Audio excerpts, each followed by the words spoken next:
So here we are at the Salesforce Net Zero Summit in Washington, D.C. So we're going to do a little bit of a different intro this morning or this afternoon, whatever time zone you're in when you're listening to this.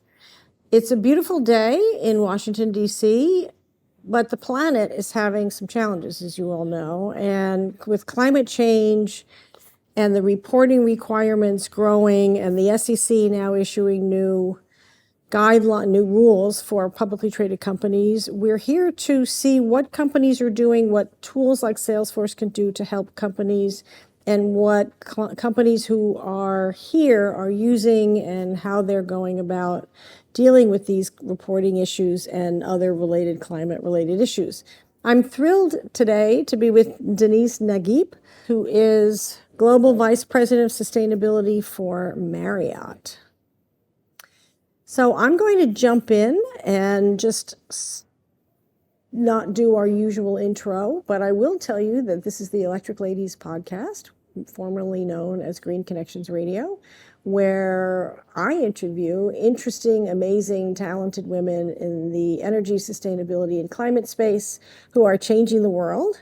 And we talk about leadership, innovation, careers, climate, sustainability, all of these issues, ESG, and we also give career advice at the end of the interview. So I am going to jump in here with Denise. So first of all, what is it that I know you're speaking at this conference today. Thank you for being here, by the way. I know you're speaking at this conference today, this summit. Why come to a summit like this that is really focused on software? You're a hotel company, you're in the travel industry. Why come to a summit that's predominantly about reporting tools? Well, thank you very much, Joan, for having me. It's great to be with you and great to connect, and thanks for being here on this beautiful day. I'm really excited to continue our journey with Salesforce. We have been great partners with Salesforce for a very long time. We use a lot of Salesforce software within our company. And we, as a relationship from a sustainability to sustainability perspective, have had a very rich, long history together. So my counterpart, Patrick Flynn, who's the SVP of Sustainability for Salesforce, and I have had a long journey together, and really I've just been fascinated to watch the focus and the pivot from Salesforce on the net zero focus and identifying how they are going to help their customers throughout the world to drive and really execute against one of the world's most challenging issues. And so while this is obviously focused on net zero software and the tool itself, I think it's much more than that. I think it's about relationship. It's about understanding what we are all working towards and for, and how do we really think about and pivot our focus not to be, customer, supplier, competitors, whatever we are to one another, but really collectively as entities that really need to work together to move the issue forward. To save the planet, right? Absolutely. That's interesting. We like to save ourselves, I like to say. Exactly. Yeah, touche, right? All living things on the planet, right? So there's an alphabet soup of tools out there. There's an alphabet soup of reporting systems from SASB to TCFD, which was the SEC used as their basis. There's, CDP. I mean, I can go on and on. But what is it that you suggest, just taking your relationship with Salesforce out of it, okay? But what is it about, what do you suggest a company who is jumping into finding data collection tools and reporting tools? Because, as people talked about earlier in the session, a lot of people are still using spreadsheets, or they don't know what to do, or, maybe they haven't been as required as others. But if they want to be a supplier with a company like Marriott or Salesforce, they have to get with this program. So what is it that makes a reporting tool good? So I think the first thing is to know that there's no wrong tool. I think the process of starting and collecting information is critical. It's not, absolutely, there's values that are offered that are different, in terms of some of the systems that are, like the net zero cloud, but also, there is value in having a spreadsheet. There's value in writing stuff down, and understanding where you're even starting from. So I think everybody's on a different phase in the journey. And if you're not at the point where you're even able to gather that initial information to help you make some of those understanding decisions that are foundational, you can't be thinking about the predictive future associated with some of the opportunities when you look at the data much more deeply.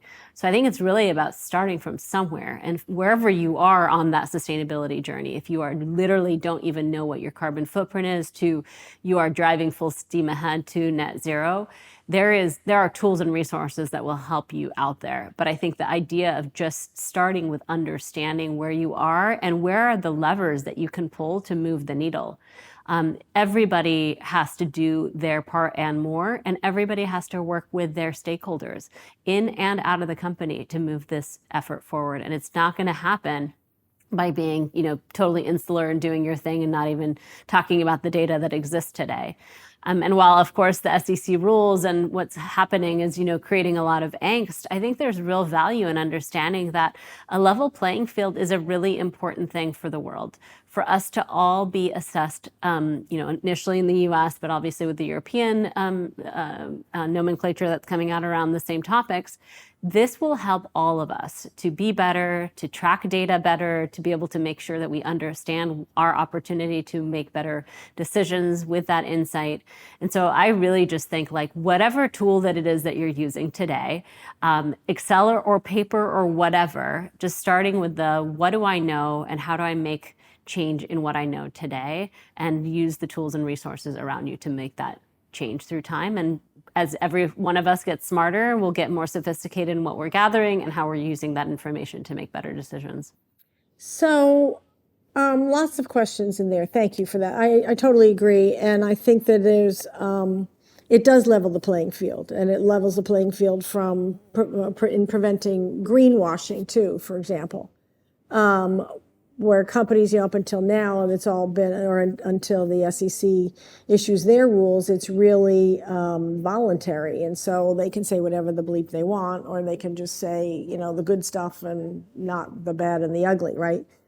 So one of the things I want to talk to you about is I've seen Marriott grow into this work. Okay, I know Kathleen Matthews, who I think was the first global head of sustainability for Marriott. And I've kind of from the outside a little bit watched it evolve, and you guys have since then been on the forefront in many ways in this industry, in the travel and tourism industry. What have you seen has been the most effective for helping you reduce your carbon footprint and writ large? Okay, because there is not just the E, but the S and the G part, but the environmental part. What is it that you've seen that has been really pivotal in helping you guys? Yeah, so absolutely. Kathleen was one of the first champions, I think, within Marriott. She helped to stand up our first set of sustainability and social impact goals as a company, I think back in 2008, and really established what was then called the Green Council, and now is our ESG executive committee, essentially. So she's been a really important starter, innovator within the company back in her day. I think one of the most important starting points, whether it be on social or environmental, is back to the measurement. Setting a goal and making progress every single day towards that goal with actions is how you get things done. By setting a goal, even if that goal seems unattainable, challenging, unsure of what the steps are between X and Y, I think the fact that we put stakes in the ground and work towards them drives the behavior that we want to see. So when we were working on our Serve 360 platform and putting our kind of second generation goals together across environmental, social, diversity, equity, inclusion, I remember our beloved CEO, Arne Sorensen, who passed a little more than a year ago. He really was so instrumental in challenging us to not set goals that we knew all the steps of how we're going to get to.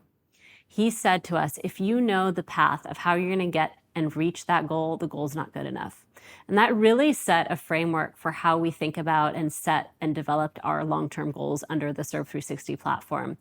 We set goals that we absolutely had no idea how we were going to achieve. As an example, we set a goal to reduce our food waste by 50% without having a baseline, without understanding how we were going to get that baseline, without understanding what are all the steps of how we're going to then start to reduce that footprint.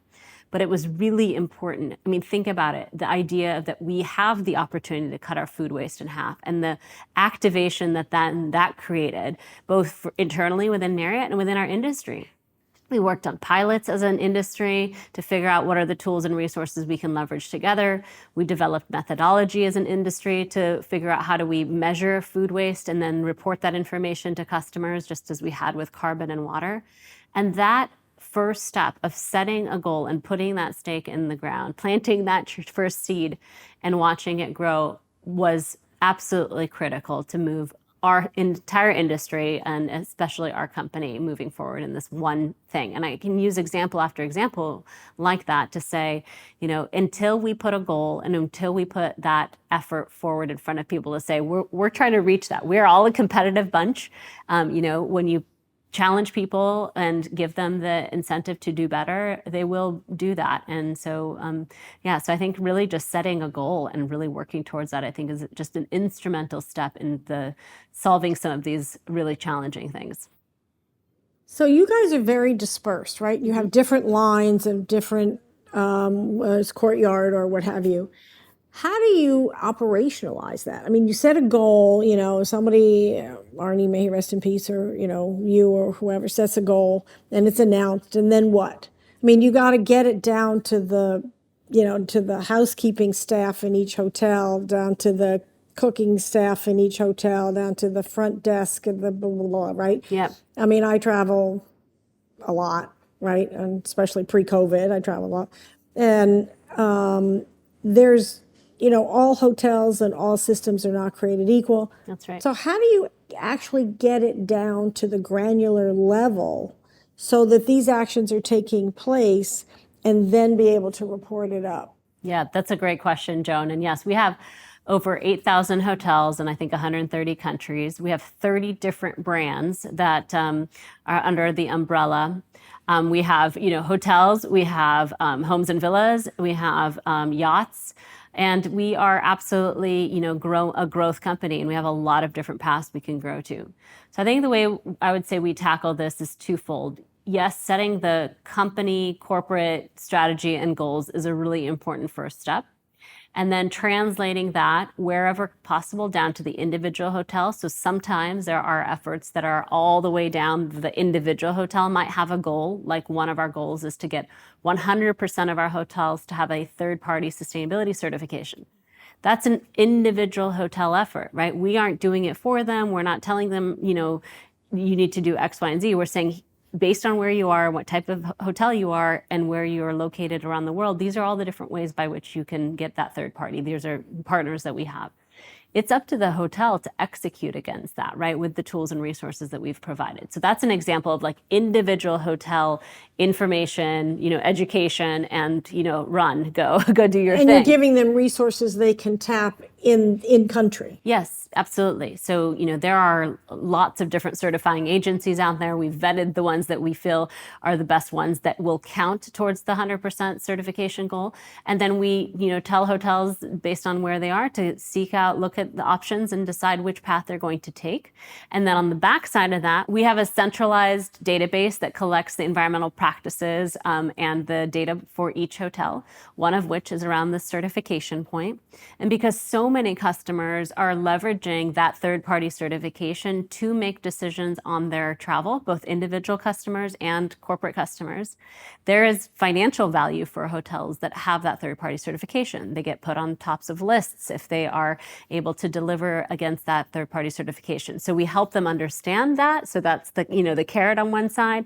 There's a mechanism through which they can drive their actions based on the support and the work that we've done. In other aspects, like for example, when we set our carbon goal, we took the corporate goal, we kind of went down to the continent level. And then for our managed hotels, we gave them very specific goals for the individual managed hotels and recommended goals for our franchisees to deliver against that. And through the mechanisms, again, tools and resources that we have for them, they can pick and choose ways by which they can deliver against them. Are those criteria in the, those metrics in the performance evaluation and the compensation structures for those hotels? For our managed hotels, yes, because for our managed hotels, there are associates under the Marriott International company. For franchisees, no. Again, they're recommended goals, and they can decide. And some companies that franchise our hotels do have goals within their own frameworks as well. And I think it's growing. I think more and more people are recognizing, we have a lot of owners that are publicly traded. So obviously some of the regulations are coming out. They're understanding that. We have investors that absolutely tether the environmental, social, and governance criteria to how they're going to invest in future projects. So we have a lot of owners that are coming to us say, hey, my investor wants, or I'm seeking more investments, and they need X, right, in this space. So I think there is that sort of correlation now between the ability to get financing, to drive, growth by having some of these metrics in place. Well, I think there's also some of the larger companies, when they're doing their pre-approved travel systems, like a Deloitte. I used to work for Deloitte. I worked for Amex and Chrysler and other companies, that they have criteria now that they'll only approve suppliers that are that have a low sustainability footprint or whatever, that meet certain criteria. I mean, it's now in RFPs. Yeah, absolutely. It's an incredible number of RFPs. And that really is the carrot that really drives some of the efforts, right? So while a hotel may or may not be part of our portfolio in terms of a managed franchise perspective, or we may or may not have a brand standard, what our kind of our sticks, if you will, of how we get hotels to do certain things that they have to abide by to, keep the flag overhead, we still can leverage the demand from the consumer perspective, whether it be the B2B through RFPs or the leisure through, even booking systems, third-party booking systems. Again, if they're leveraging this set of data around sustainability to bring forward to customers who obviously are caring about this more and more, the hotels that are driving this more and more, those hotels are going to win. They're going to win more business. They're going to get higher rates, all of those things. And so I think the connection between the sales and the revenue and the demand with the actions of the environmental practices are really important. So for some of our environmental practices, they are required for hotels to do. For example, linen and terry reuse, that's it's been a decade, a requirement. But we are, in this year, we will be transitioning all of our hotels to residential size amenities. That will be a requirement that every hotel will have large format shampoo, conditioner, and body wash. Saves a lot of plastic on those little tiny. 500 million tiny bottles for our portfolio every year. So not a small amount in our world, and that's not even looking at the stuff inside the bottle. That's just the plastic waste, because those tiny bottles are not recyclable, as opposed to the large format bottles. They're not. No, most people put them in there. We call that wish cycling, but yeah.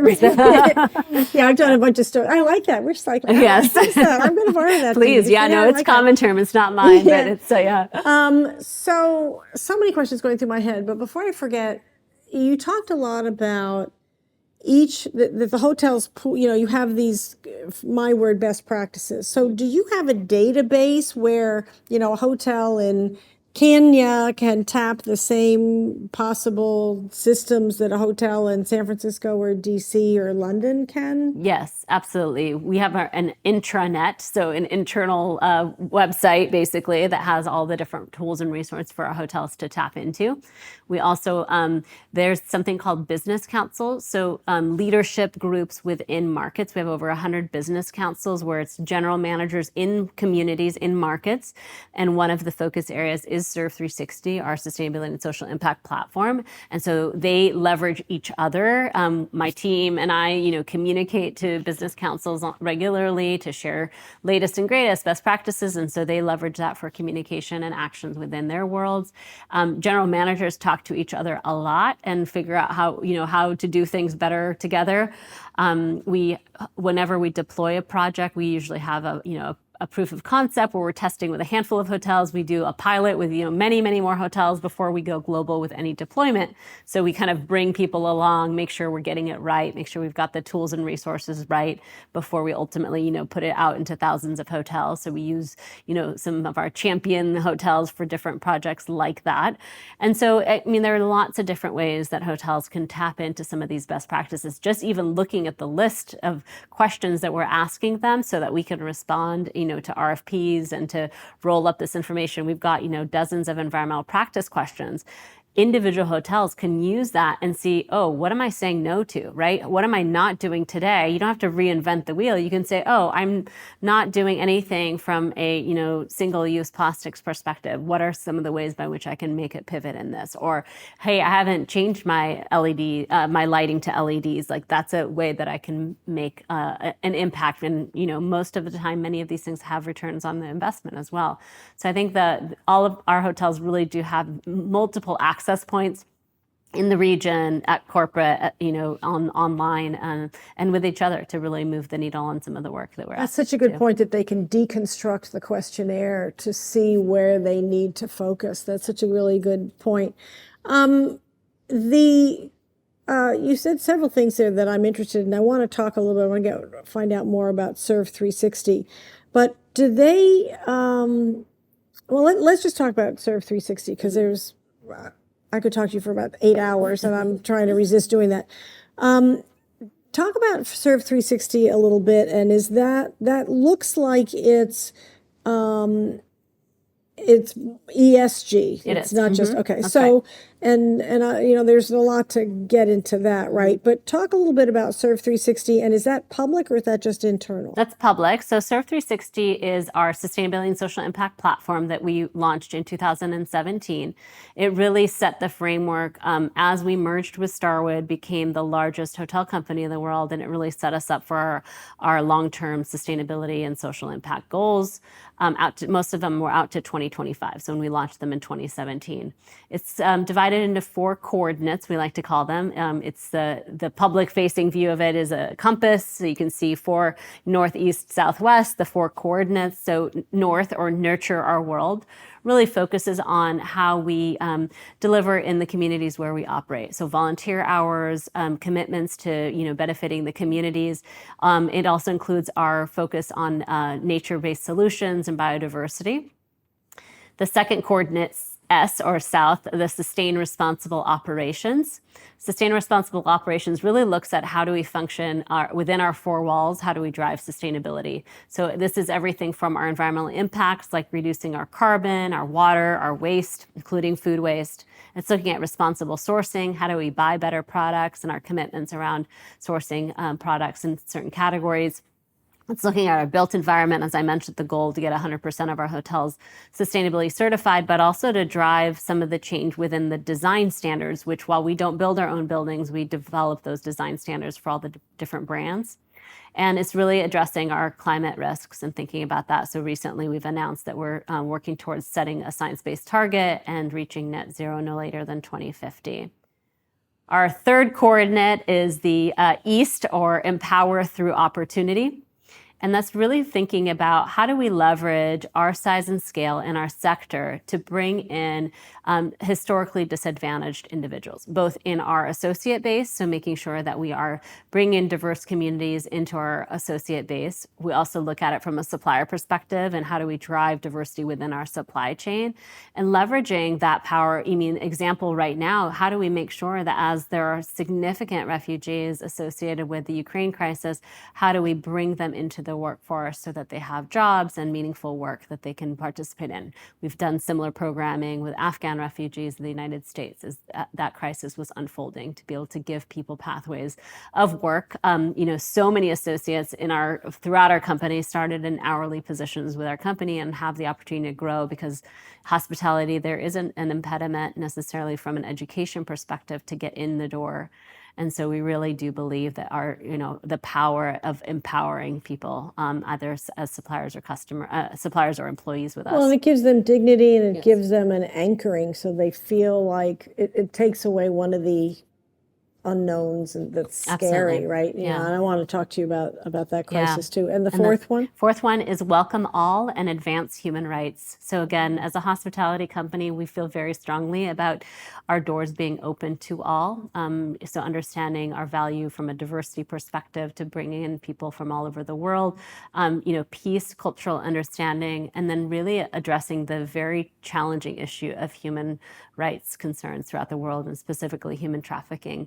And so we have trained over 900,000 associates on recognizing the signs of human trafficking through our awareness programs, and really understanding, and genuinely some of our associates through the training have been able to identify issues and save lives. Really? Genuinely save lives in hotels where people that were trafficked. Oh, thank you. Yeah.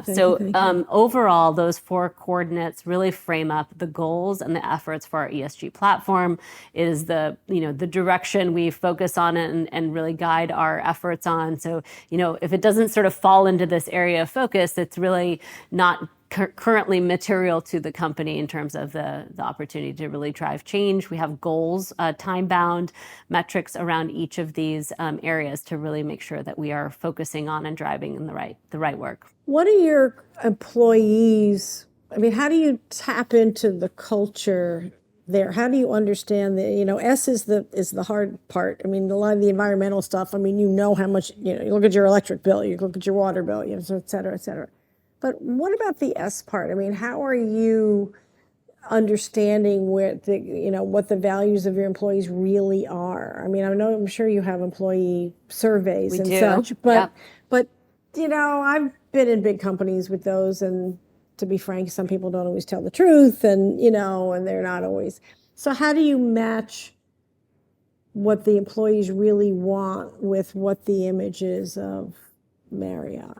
Well, I will say that I think it's really important to leverage those communication channels like the surveys to share your voice. So if you're an associate out there and taking those surveys and not being 100% truthful on them, I would ask you to consider the change that you're trying to make. If you really are trying to address change, you need to be, clear on your perspective and show and talk to people and let them know in whatever way those pathways are open to you to help people understand. Leaders need to know what they should be doing more of differently for their associates in order to make that change. In other words, speak up. Don't hold your tongue. That's right. Don't be afraid to say the truth. Just spit it out. That's right. If you want to help, if you really want to make change, just say it. Absolutely. So I think while that is a path, I think the kind of ongoing conversation and engagement with associates, right? We get feedback from associates about things that we should be doing better. They talk to each other. The business councils I mentioned, there's also a junior business council with, junior leaders who are coming up in the ranks and using the voice of those associates. As we've set our goals, I think the most powerful, and you spoke specifically on the social goals, having metrics and showing that we are making progress, I think goes an incredible way with associates to understand, do these things matter to them? Because they get engaged in places where there is opportunity and it matters to them. And the volunteering is an example, right? Focusing on some of the areas with diversity, equity, inclusion. My team leads the supplier diversity area, and the number of associates that just say, like, how can I help? Maybe I don't spend a lot of money, but how can I help, right? Can I mentor, an entrepreneur, woman in business, for example, right? And can I, help you at a conference or whatever? I think there are always opportunities like that. And so we see, I get a lot of calls from our associates to say, hey, can you talk to my team, or can you talk to me, or I'm interested in this space. I think that in and of itself, right? Everybody wants to be part of our departments, which is a signal that this stuff matters to them, right?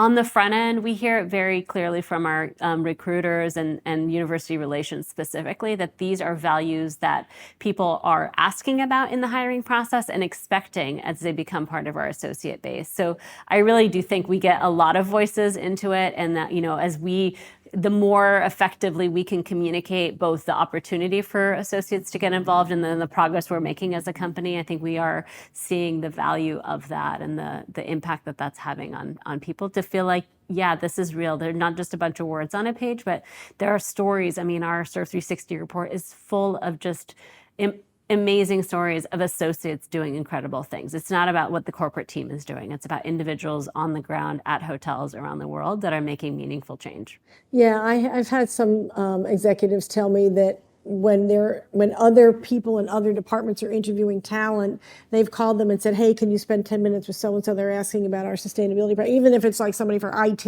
or something completely unrelated." Right. So you've touched on. It's not all unrelated, Joan. It's I know all it's not. related, It and is everybody related. has a job. I know they all do. Absolutely, I totally agree. So and that's the important thing, right? It has to be integrated strategically. So you touched on something I want to explore a little bit, and I was asking about in the last session, and that is supplier diversity. You guys obviously are, being in a bazillion countries and focused on diverse suppliers, and yet you also are a publicly traded company and you have to report this stuff and you want to report this stuff. A lot of I've interviewed people all over the world, women-owned businesses in Kenya and Bangladesh and wherever, right? They don't even have reliable electricity or internet, much less the capacity to do a fancy spreadsheet on fancy technology, software, SaaS software. So how do you have or maybe adapt your supplier system to attract and keep people, small, tiny suppliers who you want to help and who make a difference for you, but they don't have the capacity to do the tracking that you necessarily need for your own reporting? How does that work? Yeah, great question. So we don't actually require our suppliers to do any of the tracking. The tracking is all based on how much we spend with the supplier. And the important thing is for us to be able to identify those suppliers as diverse suppliers. So internationally, we use an organization called We Connect International. They are the only certifying body across the globe outside the United States to certify women-owned businesses. They are in dozens of countries and certify thousands of women-owned businesses, all sizes, to essentially confirm that they are indeed a woman-owned business. It's not a shell company. There isn't like a woman in front not making any of the decisions. Their criteria is it's 51% or more owned, managed, and operated by a woman. So that has to be proven out as part of the evaluation process, and then they have to get recertified every so many years in order to make sure that is maintained through time.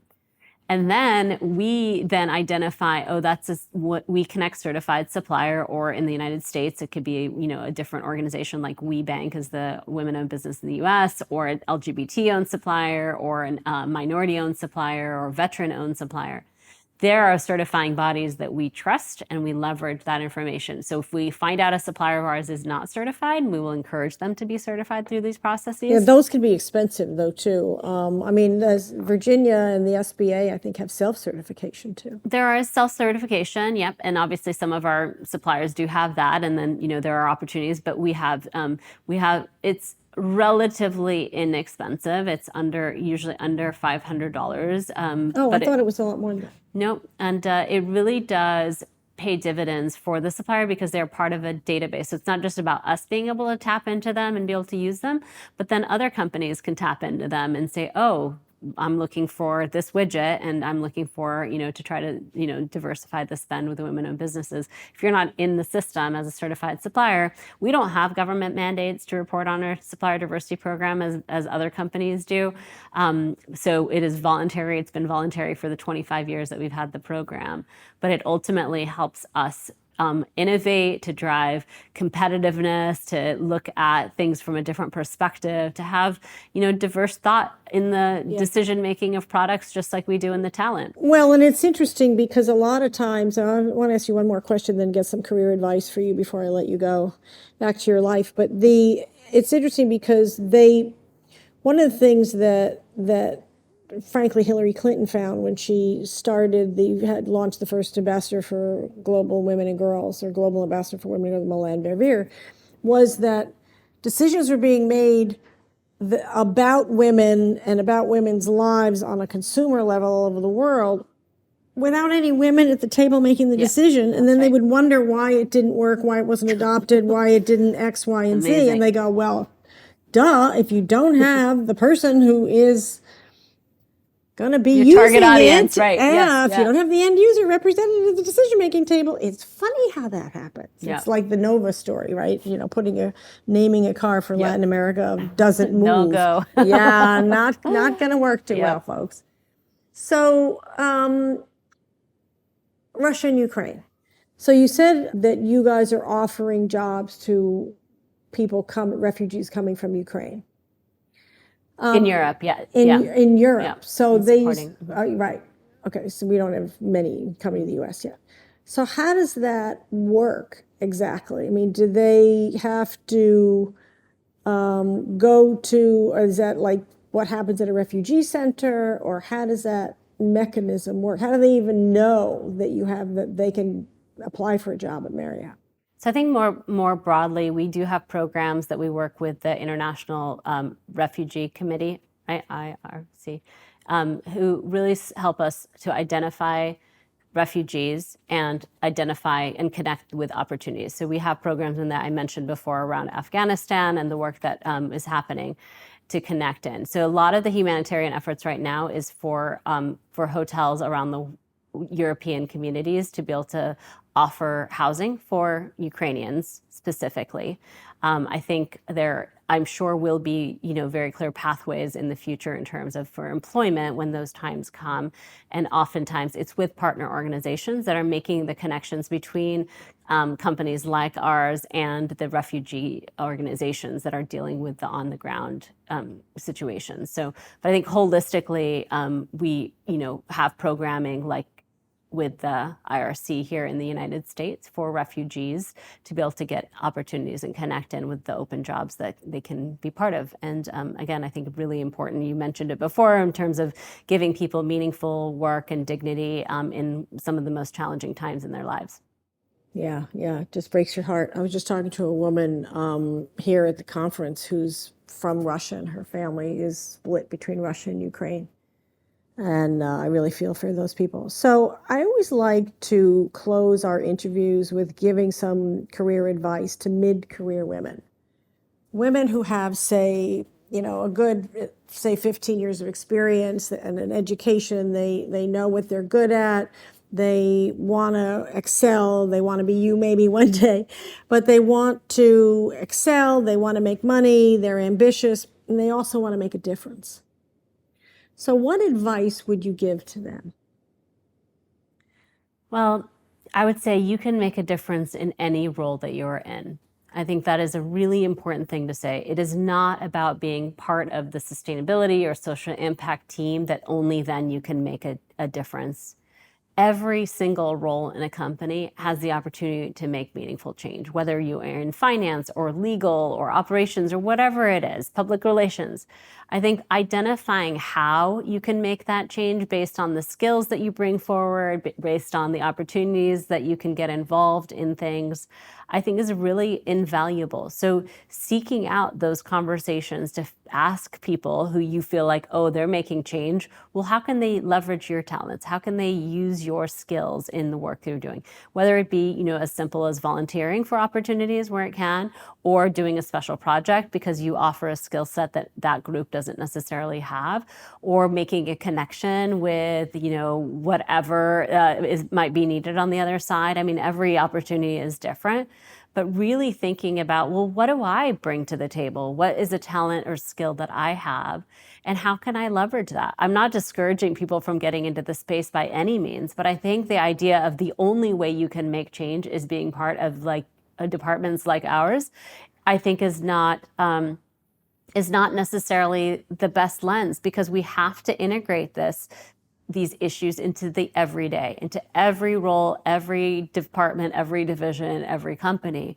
Otherwise, we're not going to make the meaningful impact that we need to make collectively. And so I really encourage all of us to think about what can we all do better in the places where we are doing best. Oh, that's great. Yeah, I have women, I do career coaching too, and I have women come to me and they say, oh, I have to quit my job because I'm not making a difference. I need to go to a job in a nonprofit or a sustainability department. I go, hang on.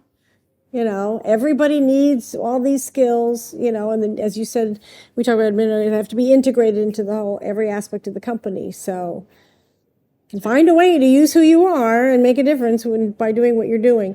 Well, thank you so much for joining us on Electric Ladies podcast, Denise. I really appreciate it. Is there any final thoughts before I let you get back to the summit? Well, thank you so much, Joan. Great to have a conversation with you. And I just encourage every single one of us to find one thing they can do differently today to drive meaningful change in the world that we live in.